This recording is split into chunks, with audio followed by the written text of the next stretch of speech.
What would your younger self say about how your family turned out? I need you to understand just how much I did for my family before I even tell you what happened yesterday, because if you don't know the weight of it, none of the rest will make sense, and I promise you it is heavier than anyone who hasn't lived it could imagine.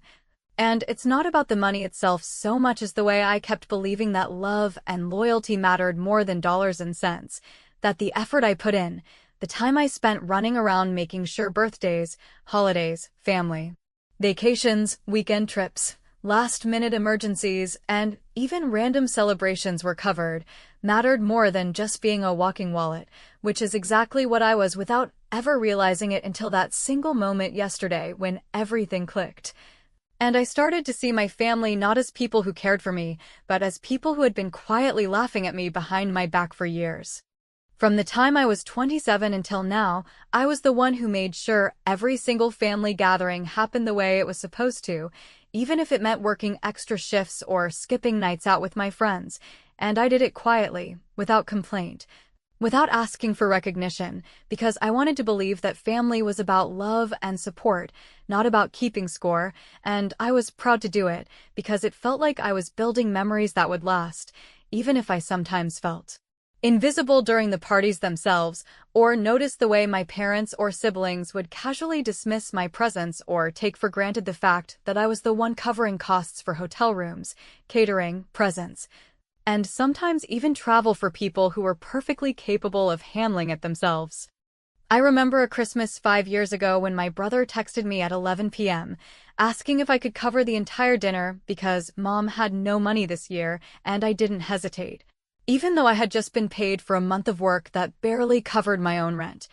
because it never occurred to me that one day the same people would turn around and treat me as though I was a burden rather than someone who had been holding the family together financially and emotionally, and the same goes for birthdays, graduations, weddings of distant cousins, and even family vacations to places I could barely afford myself, all of it funded by me, all of it done because I believed in family, and I thought they believed in me, too.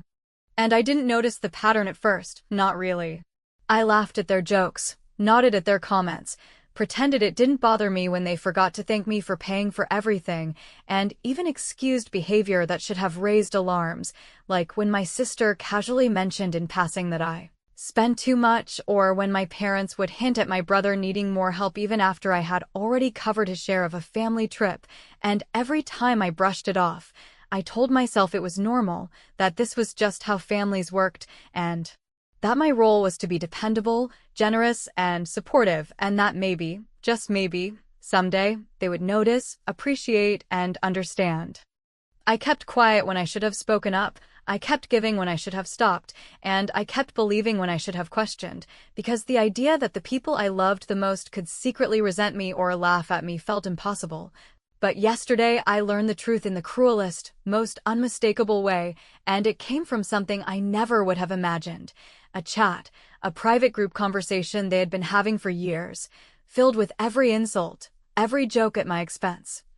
Every time they called me the cash machine, the sucker, or even worse, the parasite, while I had been spending thousands of dollars, countless hours, and my emotional energy keeping them happy and comfortable, thinking I was the family hero,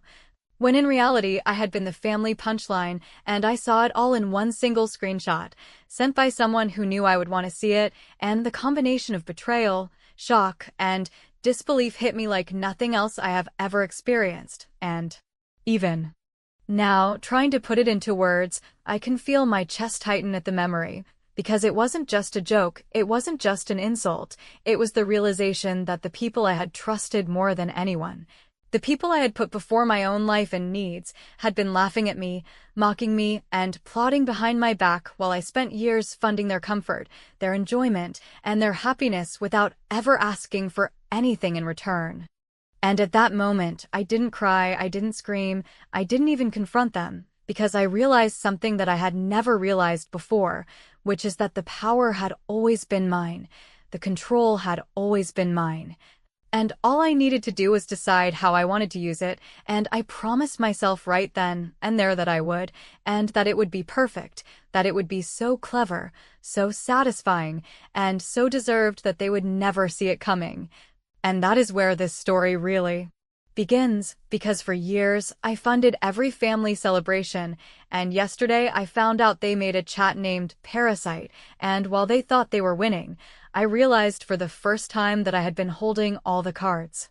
When the screenshot first appeared on my phone, I froze, not because I didn't understand what I was seeing, but because the truth hit me all at once in a way I had been avoiding for years, and it was more than just words on a screen. It was a mirror showing me every time I had been laughed at, dismissed, or used while believing that my generosity was appreciated, and I remember staring at that chat, scrolling back through months, even years, of messages where my family, the people I had loved and trusted the most, had been mocking me constantly, making jokes about how I always paid for everything, calling me the cash machine one minute, the sucker the next, and finally, in a way that cut deeper than anything before, the parasite. And the name of the chat itself, the thing they had titled it, was all I needed to know that this was not accidental, not casual, and not harmless, because everything I had done for them, every dinner, every gift, every trip I had covered without complaint, had been catalogued and ridiculed in a private space where I was meant to be unaware, and I realized in that moment that my family had spent years plotting, not to include me, not to appreciate me, but to diminish me while I carried them. Carried their comfort, and carried their expectations without ever asking for anything in return. I felt a surge of disbelief, because even though there had always been small hints that things weren't as they seemed, I had never imagined they could go this far, and the level of coordination, the inside jokes at my expense,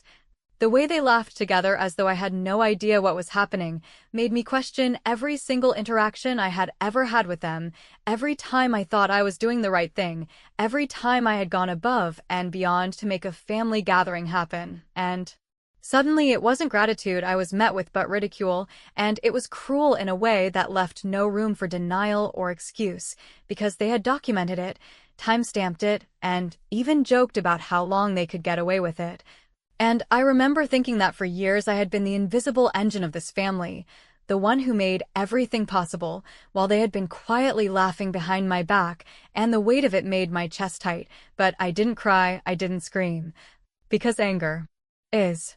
always sharper when it's cold, and in that moment I decided I was going to use that anger, that knowledge, and that clarity to my advantage in a way they could never predict. I spent hours just reading through the messages, scrolling slowly, absorbing every insult, every emoji, every sarcastic comment about my spending habits and my willingness to step in, and with every line I read, my disbelief transformed into determination, because it became clear that nothing I had done had earned me respect or appreciation, nothing I had given had been valued. And the realization that I had been a source of their amusement rather than their gratitude was like a spotlight being shined directly on years of emotional labor, financial investment, and trust that had been met with contempt, and I began thinking strategically about what I could do, about the ways I could reclaim control, and about how I could make them feel the weight of what they had done without stooping to petty cruelty, because the kind of revenge that leaves them laughing or crying or panicking is not satisfying unless it is precise, intentional, and leaves them unable to deflect responsibility. I considered the past transfers I had set up for them, the automatic payments I had quietly maintained for every single family event, and I realized that the power to cut them off had always been in my hands. And that power was something they had never considered, and the idea that I could stop funding their lives while exposing their duplicity made my pulse quicken. Because for the first time I felt like I was finally in control of a situation that I had spent years being exploited in, and I also realized that it wasn't just about money, it wasn't just about stopping payments, it was about making them face the truth of their behavior, showing them that while they had been sneaky, cruel, and entitled, I was smarter, patient, and more deliberate than they could ever imagine, and that the years of being taken for granted had finally come to an end.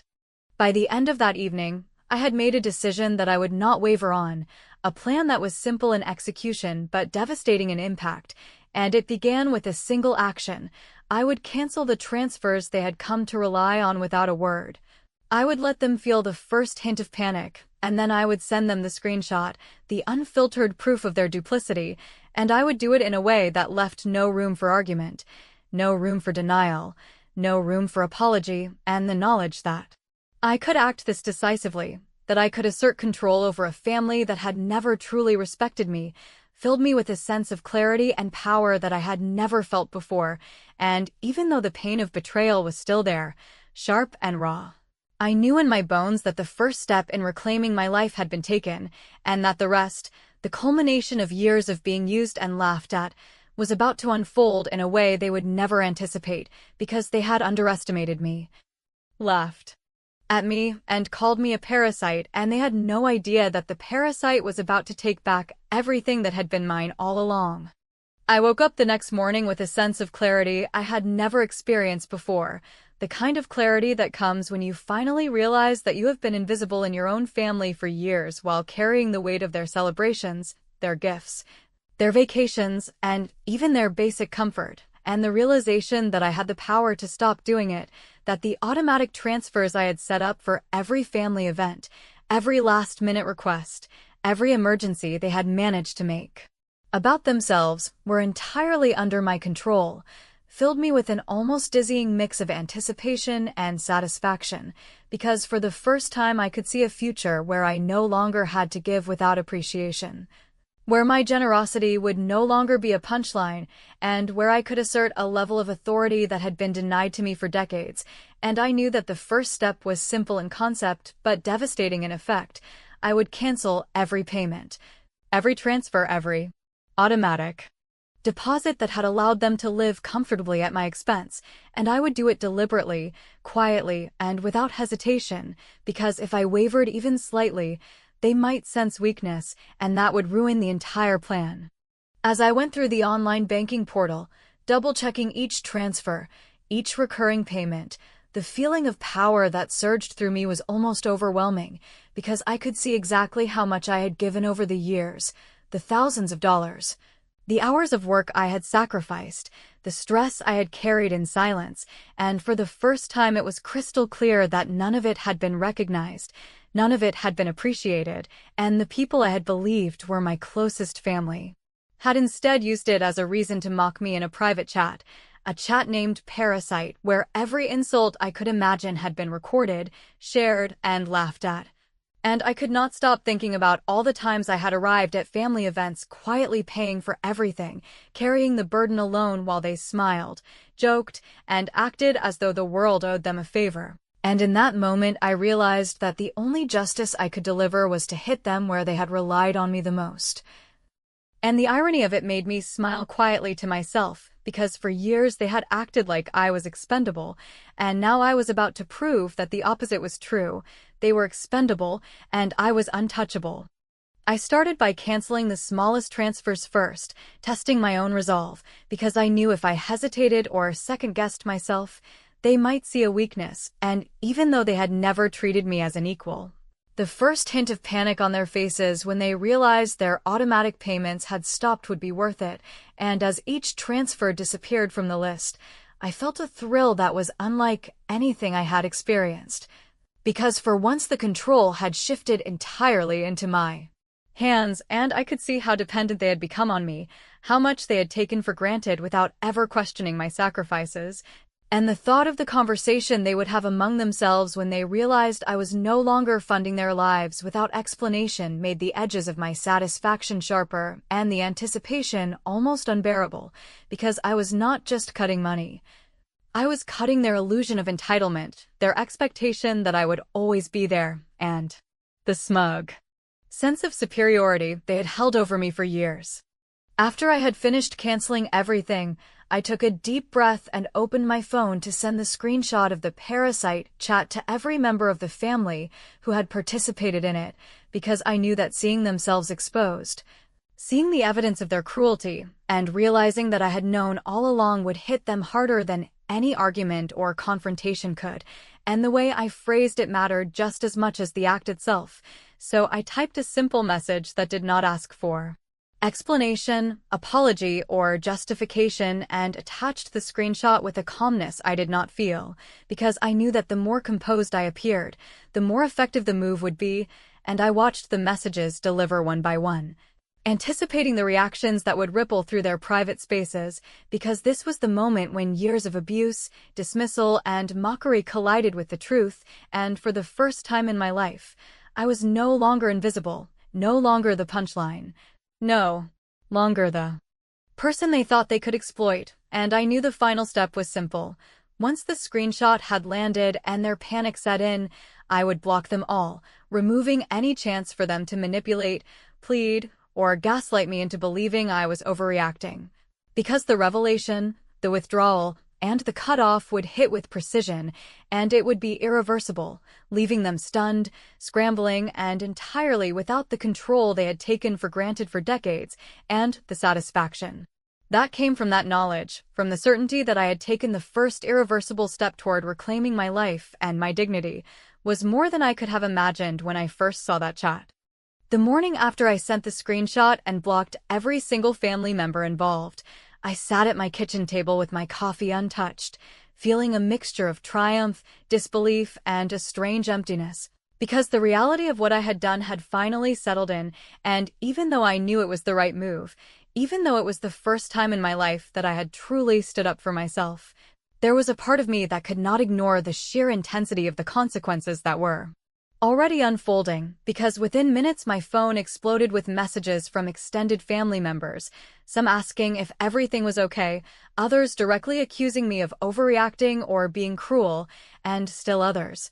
the ones I had always suspected would take sides, trying to charm, guilt, or manipulate me into restoring what I had just taken away, and I read every message with a calmness that belied the storm of emotions inside. Because I knew that this was exactly the reaction I wanted, that the panic, the confusion, and the discomfort were the currency of justice in this moment, and that years of being ignored, dismissed, and ridiculed were finally paying dividends in a way that was entirely under my control. I could almost hear them scrambling, even though I could not see them, the way people do when they realize that something they relied on has been removed without warning, and it was fascinating to observe, even from a distance. Because they had built their lives around the assumption that I would always provide, always fund, always make their problems disappear, and now that assumption had been shattered, leaving a ripple effect of frustration, anger, and embarrassment, because I knew, just as clearly as if I were sitting in their living rooms, that they were arguing among themselves, blaming each other, questioning their own judgment, and wondering how I could have possibly discovered their chat, their secret ridicule, and their contempt. And the fact that I had acted so decisively, calmly, and without a single word of preamble or justification meant that they had no script, no playbook, and no opportunity to manipulate the narrative in their favor. And I felt an almost intoxicating sense of power in that knowledge. As the hours passed, the tension escalated, because some members of the family, the ones I had once considered allies or neutral, began to reach out in increasingly desperate ways, sending texts, emails, and even calling repeatedly,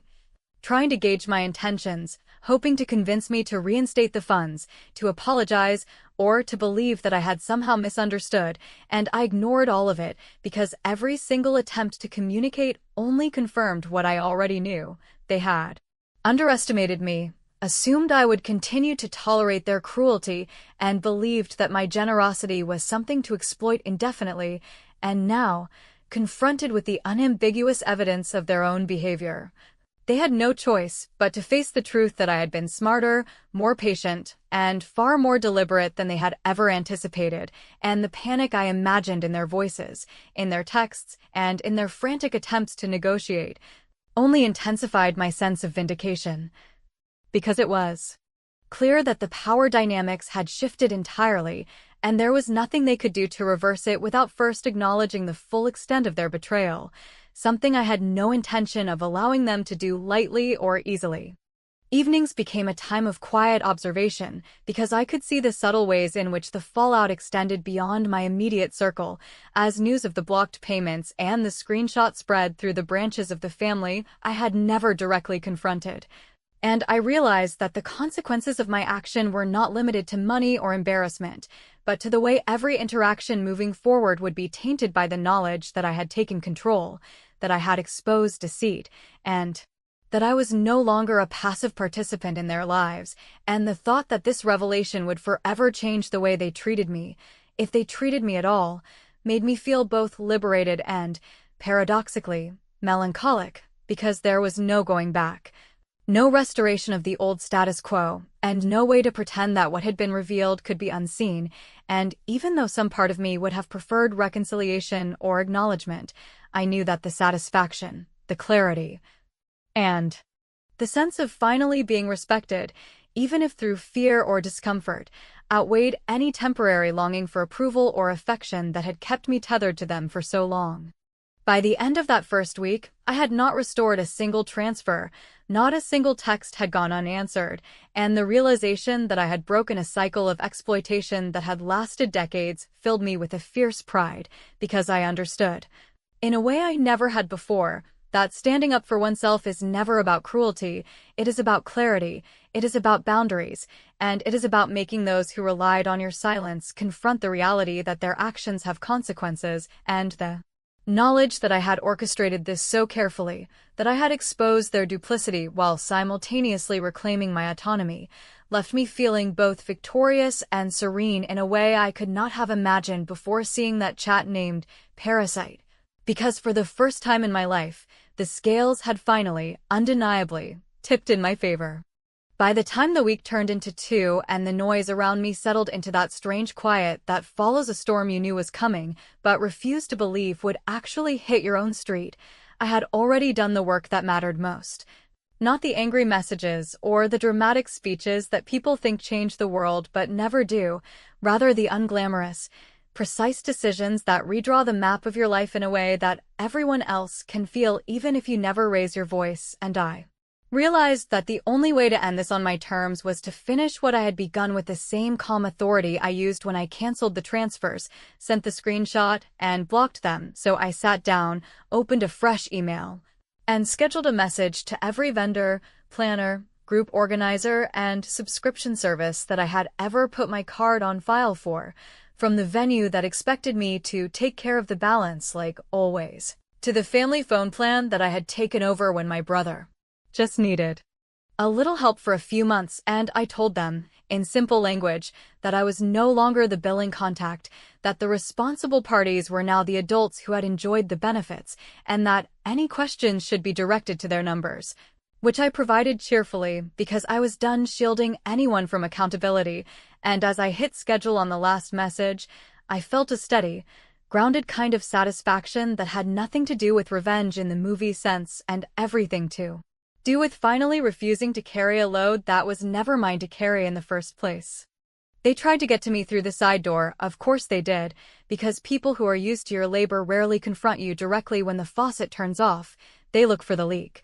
And the leak came in the form of cousins and family friends with soft voices and delicate phrasing and questions that sounded like care but were really about restoring the old pipeline, and I listened once, then twice. And then I said the sentence that surprised even me with how calm it sounded, that I would consider a conversation when respect became a two-way street and not a toll road with my name on it, and I let the silence do its own work, because silence, when you have spent years apologizing and explaining and smoothing everyone's feelings,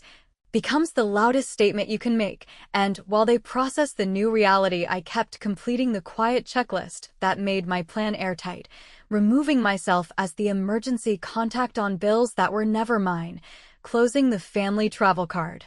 where I had been the only one paying the balance, transferring every subscription back to its original owner, and reclaiming points and credits that had accumulated on my name for years. Not out of pettiness, but because I finally understood that boundaries are not a speech, they are a system. When my parents finally reached me with an email that read like a press release written by guilt, I agreed to one meeting on my terms in a neutral place where there would be nothing to hide behind, and I walked in with exactly 2 things in my bag. A single sheet that listed, year by year, the events I had funded with rough totals and no commentary, and another sheet with a short agreement that said, in the plainest language possible, that there would be no more financial requests, no triangulating through third parties, no surprise invoices, no late-night emergencies that were not actual emergencies, and that any relationship moving forward would be based on honesty and mutual effort rather than entitlement dressed up as tradition. And while they tried to take the conversation into the weeds of intent and family and how words in a chat did not really mean anything, I read aloud a line from their thread that said I was good for it because I always caved, and then I slid. The agreement. Across the table, not as a threat, not as a plea, but as a final clarity. If they wanted access to me, they could start by acknowledging that I was a person and not a line item, and if they did not want that, then they already had each other and could plan their lives accordingly. They did not sign that day because people like to keep doors cracked even after they have slammed them on you for years, and I refused to beg for what should have been automatic, so I stood up, I wished them well, and I left without anger because I had done my part. The measured, adult part that separates a messy outburst from a permanent change, and as I walked out I knew the final piece was already in motion. The scheduled email that would go out that evening to the extended family list, with one paragraph that said I would not be hosting or funding any celebrations going forward, that I wished everyone joy in planning their own lives, and that I would be spending my time and money on my future, my health, and the people who showed me love without an invoice attached, and I attached a cropped version of the chat that included only the title and the first few lines. Not to humiliate anyone, but to make sure there was no confusion about why the old arrangement had died. Because confusion is a tool for people who want you back on the hook, and clarity is the shield you hold when you are done. The next weekend should have been another one of those gatherings where I showed up invisible and paid for everyone to feel important, and instead I booked a small table with 2 chairs and a plate I paid for with money that used to disappear before I could even taste it. And while I sat there answering no calls and returning no messages and refusing to explain a single thing beyond what I had already said, I opened a new savings account and nicknamed it something only I would understand. A quiet joke that made me grin into my drink, and I set up an automatic transfer in the exact amount I used to send out every month to subsidize other people's good time, and I pointed it at something simple and stubbornly mine. My future house or my future business or maybe a scholarship I would establish one day for women who spent too long apologizing for being generous, and while I will not pretend there was no ache, because walking away from the role you were trained to believe made you valuable will always hurt, I can tell you the ache was cut with a clean line of relief and a strong dose of pride, because in the end the plan worked exactly as I intended, quiet and devastating and fair, and even if the door is not locked forever, the old key does not fit anymore, and the part of me that kept asking whether this was too far has stopped whispering, replaced by a steadier voice that says this was not cruel, this was correct, and when the story is told, it will not be about a parasite who got cut off. It will be about a woman who stopped feeding something that was never supposed to live off her in the first place, smiled at the peace that followed, and did not look back.